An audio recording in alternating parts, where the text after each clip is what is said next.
আমার নাম হচ্ছে মাহফুজা পারভীন রুমা। আমি ইডেন ডিগ্রি সেকেন্ড ইয়ারে পড়ি। তো আমি বলতে চাচ্ছিলাম যে এই ভুরু ফিল আপ করা এবং পায়ে মেহেদি পরা মানে আমাদের হাদিসে আছে কিনা। ভুরু প্লাক করাটা আছে হাদিসে, তবে পজিটিভ ভাবে নেই, নেগেটিভ ভাবে আছে।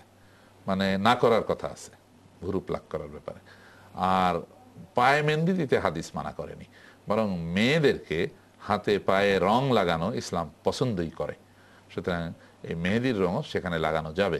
অনেকে মনে করে যে এই মেহেদি রাসূলুল্লাহ সাল্লাল্লাহু আলাইহি ওয়াসাল্লাম দাড়িতে দিয়েছিলেন, সুতরাং আমরা যদি পায়ে দেই তাহলে বেয়াদবি হবে। এই ধরনের ইসলাম কিন্তু এইভাবে বলেনি। কেউ যদি এইভাবে মনে করে যে রাসূলুল্লাহ সাল্লাল্লাহু আলাইহি ওয়াসাল্লাম পানি দিয়ে পা মুখ ধুয়েছিলেন, আমরা সেই পানি দিয়ে পাও ধুবো, তাহলে আমাদের গুনাহ হবে, এটা তাহলে তাদের ধোয়াই হবে না। এই জন্য ইসলাম মানুষের জীবনকে এত কঠিন করে দেয় না। আর এই মেহেদি যে লাগানো যাবে না পায়ে বলে যে কথাটা ছড়ানো হয়েছে, এটা ভিত্তিহীন কথা। প্রিয় দর্শক, চলুন গণমানুষের মনে জায়গা আরেকটি প্রশ্নের সাথে আমরা পরিচিত হই। মিজানুর রহমান, আমি শান্তমারিয়াম ইউনিভার্সিটি স্টুডেন্ট। আমি জানতে চাচ্ছি আপনাদের কাছে যে অমুসলিম দেশে মুসলমানদের নিরাপত্তা কতটুকু, এই প্রথম প্রশ্ন। আর দ্বিতীয় প্রশ্ন হলো যে মৃত বাচ্চাদের জানাজা হয় কিনা। হ্যাঁ, বাচ্চাদেরও জানাজা হয়, তবে জানাজার দোয়াটা একটু ভিন্ন। বড়দের জানাজায় যে দোয়া পড়া হয় সেটা ধরুন এইরকম যে আল্লাহুম্মা গফির লি হাইয়িনা ওয়া মাইয়িতিনা ওয়া শাহিদিনা ওয়া গায়বিনা, অর্থাৎ কিনা আল্লাহ আমরা যারা উপস্থিত তাদেরকে মাফ করে দাও, যারা অনুপস্থিত তাদেরকে মাফ করে দাও, আমাদের বড়দেরকে মাফ করো, ছোটদেরকে মাফ করো, আমাদের নারীদেরকে মাফ করো, পুরুষদেরকে মাফ করো। এই দোয়ার ভিতরে বলা হয়। এবং ফাইনালি বলা হয়, আল্লাহ আমাদের মধ্যে যাকে জীবিত রাখো তাকে ইসলামের উপরে কায়েম রাখো, আর যাকে নিয়ে যাও পৃথিবীর থেকে তাকে ঈমান সহকারে নিয়ে যাও। এই দোয়া পড়া হয় পুরুষের জন্য। আর বাচ্চাদের জন্য পড়া হয় আল্লাহুম্মা জাআলহু লানা ফারাতাম ওয়া জাআলহু লানা আজরাম ওয়া যুখরাম ওয়া জাআলহু লানা শাফিআ ওয়া মুশাফফা।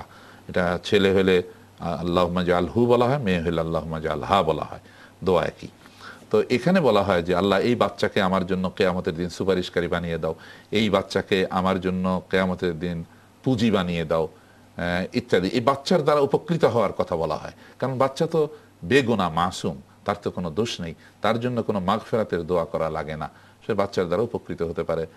যারা জানাজা অংশগ্রহণ করলেন তারা, বিশেষ করে এই ধরনের কোনো শিশু যখন মারা যায়, সেই মা বাবার জন্য এই শিশু কিয়ামতের দিন সুপারিশ করবে, এই ধরনের কথা হাদিসের মধ্যে রয়েছে। সুতরাং বাচ্চার জানাজা হতে পারে। আর আপনি বলছেন যে অমুসলিম দেশে মুসলমানের নিরাপত্তা কতটুকু, এটা বোধহয় আপনার প্রশ্ন ছিল। এটা তো কোরআন হাদিসের কোনো বিষয় না।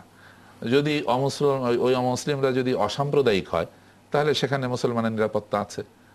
আর যদি তারা সাম্প্রদায়িক হয়, তারা যদি রেসিস্ট হয়, তারা যদি আরেকজনকে সহ্য করতে পারে না, বর্ণবাদী হয়, তাহলে তো সেখানে নিরাপত্তা থাকে না।